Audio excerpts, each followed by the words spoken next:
Samantha, welcome Hi, back. Dr. George. How are you doing? Pretty good. Well, we had a pretty intense session last week. And so just want to check in with you to see how you're doing since our session. Um, it's it's been kind of a week. It's had a lot of ups and downs to it. Um, Kind of after our session, Monday rolled around and I was back at work. Um, and I'm right now working at a vet clinic Yeah. because I'm trying to go to school for that, and I wanted to get some experience just working in it. And that kind of started off my week a little bad. There was someone who came in and they had to put their dog down, and just like watching them go through that and seeing how attached they were to the dog, it just brought up kind of a lot of feelings again of just I felt their loss and connected it kind of with mine. And the rest of the week that just kind of really dragged on me, and I felt kind of just depressed all week from it. Yeah. And because of that, I had a test later that week, and I just felt really exhausted from it. And so I was really anxious about my test, and I was really overthinking it. And I passed it, but probably not with the grade that I think I could have. And then I was kind of telling you, I've had some of those friends who I was reaching out to and then not really following through with. And one of them reached out to me again, and it's just because of how my week was going, but I just ignored their text and I haven't written back at all. And now it's been a few days and I don't know how to write back. And so it's been a long week. It sounds Um, like it. Sounds like it. So how long you been working at that? You said it's a veterinary place. Is that what that was where you're yes. working? How long you been working there? Um, I had been working there for about 3 months before I Okay. was hospitalized. Okay. And Okay. then they gave me the time off when I was in the hospital. Um, and then they, let me kind of come back on. So I've been back there ever since I got out. Okay. Sounds like your employer really cares for you. You're very fortunate to have someone that will give you the space to take care of yourself. So let's go back to, so you said there was a dog that was admitted. And so tell me a little bit more about that. So tell me about the dog and the family and what that meant to you. So he was this really old dog. And just the family had him since he was like a puppy. And it was really the parents were kind of like, they were kind of ready for him to go. They were okay with it, but it's the kids when they came in that they're just really, really upset over it and losing it. And I don't know, when I saw them like that, I just really started remembering just all of the loss that I've suffered growing up, and it just kind of pulled those feelings out. And then I was trying to be really professional and not emotional with, because I had no reason to be emotional over their dog. But I don't know why it spiraled my whole week out of control. And I just was really, really depressed after that. I kind of couldn't get past all these feelings of loss that came back. Yeah. And because of it, I wanted to sit in bed all week and kind of not leave my room and stuff. But I have things that I have to do on a daily basis. Yeah. And so I kind of had to force myself out and kind of force on a smile every day to go to work and then school. And that was really exhausting. And then I have anxiety that shows up every now and then, but I think that just made it worse for everything that was going on that week. And I just, I had this test that I felt pretty good about, and then all of a sudden I didn't. And then I was doubting myself. I was like, what if I don't know everything for it? What if I, what if I fail it? Because I can't afford to fail it, because I took those couple weeks off from school when I was hospitalized, and I've been trying to catch up on all of that. And then I don't know. And then I had just moments where I was like, maybe I'm just pursuing the completely wrong career. Maybe this isn't what I'm supposed to do, because if I break down like this every time someone brings in a pet that they're gonna put down, then I mean, maybe I shouldn't be in that industry.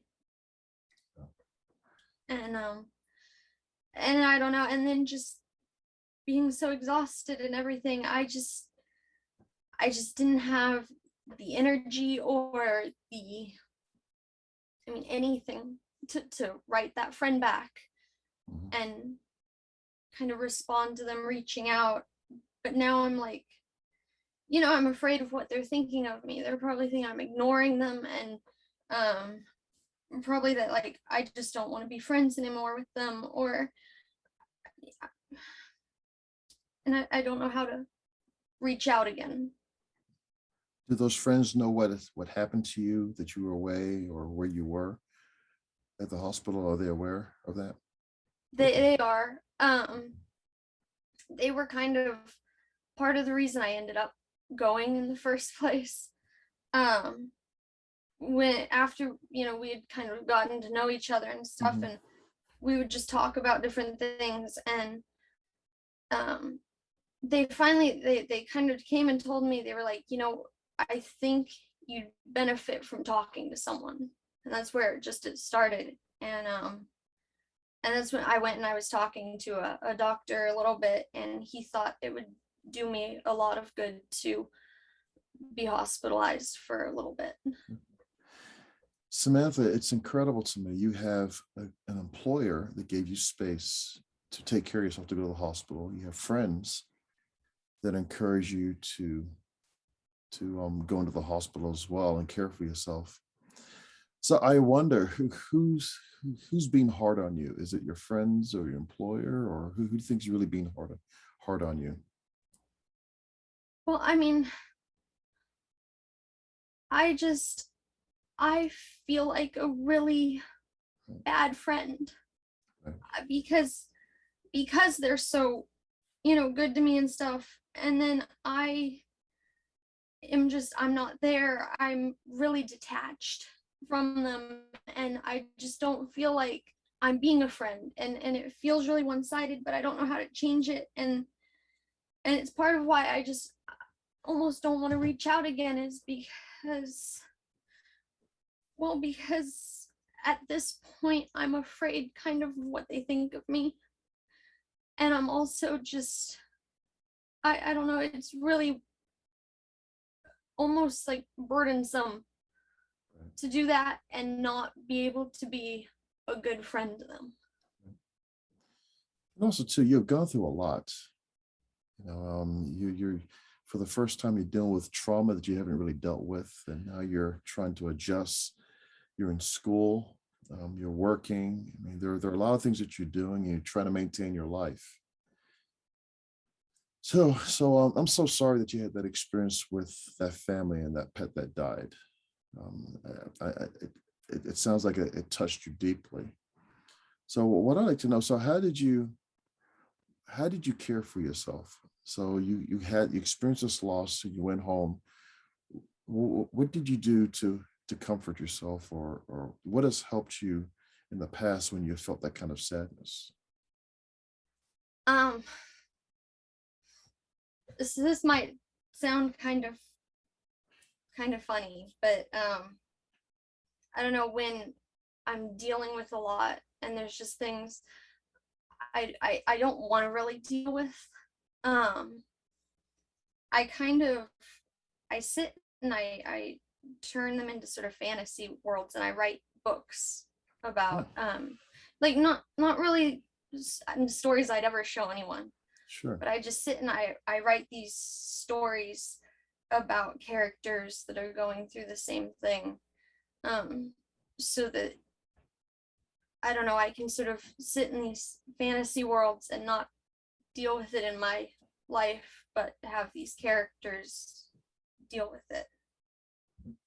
So is that what you did that evening or the end of that day afterwards? Okay. So tell me about one of these characters if you feel comfortable. So tell me one of your characters that you create that helps you. Um, so I have a girl who's in high school, um, and she's kind of a nerd and she deals with a lot of the mean kids at school. Um, and for me, whenever I get a lot of anxiety or I start feeling really depressed, um, I find like a reason for her to be able to have that going on in her life. And then she has a lot of friends. It's kind of a small group, but it's like, it, for her it's a big group.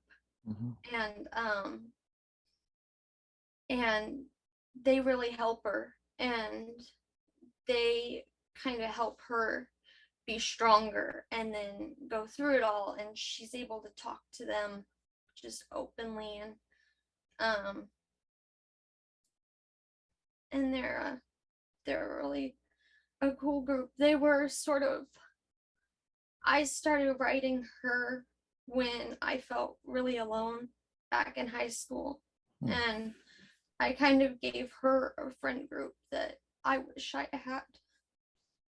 um and so then I'll just sit and just sort of putting my mind in these different, like, little worlds that I've created.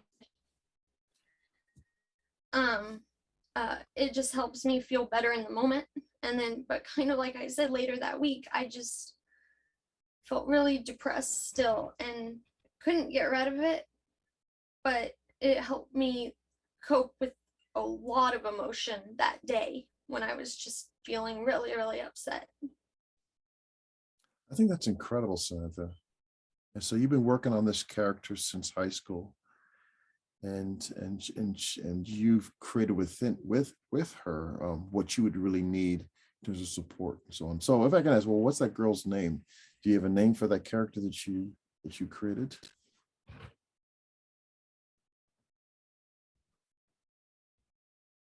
um I And I apologize. I It looks named like her we Sam. looks like we have a poor connection, so it may freeze up a little bit, But when you do counseling over the internet, sometimes it may work, sometimes it may not work. So just kind of bear with me on that. So go ahead. Did you hear my question? Oh, I did. Okay. Again, this will probably sound kind of funny, but I named her Sam. Well, now why would that be Um, funny? well, because she's not really me, but she's like the version I wish I was. And I don't know, that's kind of funny putting myself in a book as like a character. So tell me about Sam then. So what are some positive things about Sam that you admire, that you kind of hope that you would have? What makes her a great person? Well, because of her friends, she's like a really strong character. Mhm. She knows how to like stand up for herself, um and voice her opinion. She's not afraid to do that. And she's just really good at making friends and being friends with people. Mhm. um and she's she's really nice. She doesn't have any anger issues, or she doesn't have a whole lot of long term issues. Everything she's able to kind of take and deal with right then and there and work out with her friends. And she has parents that really love her. um and she she kind of has always had the life that I wanted. um and there's kind of part of me that when life was hard and I'd start writing about this character and just um kind of daydreaming, and in my own head I'd sort of live out her moments and the life that she had that was really nice. Actually, I think that's it's a wonderful skill to have. I mean, looking at the trauma that you experienced, that you're able to find some character or someone, even in your own imagination, that can give you comfort. So, in what ways are you like Sam? Because of course you created her, but in what ways do you see yourself in Sam, that character that you've created?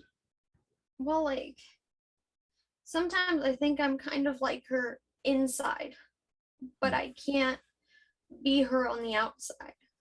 Um, because there's times where people are talking or they ask me, if I want to do something or not, and I sometimes just go along with it and I just say yes and stuff even when I don't. But like she would say no, and in my head I can say that, but it's harder to say out loud. Yeah. uh, or like sometimes in my head I know how to be a good friend, but then I can't do it. um and so I think there's like parts of her that like they come out more in my mind, but not Mhm. as a person. Samantha, you're very creative. You're very creative. So I'm going to ask you a question. I don't know how you're going to feel about that, but if Sam was there next to you and she was listening to you, what would Sam say to you about what you just mentioned about how you feel about yourself? What would Sam say? um sh- she'd probably tell me just to stand up for myself, and if other people didn't like it, then they shouldn't be in my life anyway.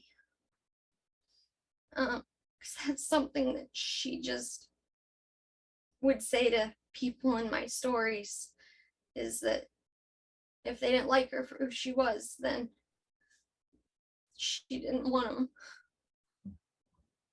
So what do you think about that? Well, it sounds like good advice, but I'm kind of afraid of something like that Sure. because of kind of who I am. What if I can't, like if I live that way, what if I just end up alone? Is that your biggest fear, of being alone? It might be. I kind of feel alone a lot, even when I have friends and stuff, Mhm. and it just really hurts. But just to have, people I can hang out with, even when I don't feel like the best friend and stuff, it's comforting to be around people. Yeah. And, I'm kind of afraid that if I'm this different side of me, people might not like me as much. Right. Because like Sam's really outspoken, right? Right. And just kind of says everything that's on her mind and doesn't care what other people think about her. Um, but like she has friends because I wrote these friends that just like her. Right. But in real life, I can't force people to like me. And so I don't know, sometimes I feel like if I just go along with things, or, you know, people will kind of like me. What is one thing that you feel people would not like about you? Um, I don't know, they might think I'm kind of weird if I opened up to them about my life. And I don't know, I think people might find it weird if they knew about the stories that I wrote about characters. Um, because it makes it sound like I'm not a strong enough person to like deal with anything. And so that I just, I put it in fantasy worlds. And I'm afraid people might find me really weird for being like that. Okay. Okay. Or if people found out about my whole past, um they might just be really awkward around me all the time. Yeah. It's true. For some people, things that you've experienced would be very difficult for them. Just want to say congratulations, though. Even having that tough experience with the veterinarian and with the dog dying or the grieving family, you still were able to complete your studies and take that test. That takes a lot of courage. It would have been easy for you to hide, but you chose not to. Well, we're at that time where we need to close up our session, but I'd like to hear more about Sam and your stories. I just find that fascinating, and a little bit more about those characters that you've created. All right, so Okay. we'll meet this time next week. That You, sounds good. you take care, Samantha. Thank you too, Dr. George. Bye bye. Bye.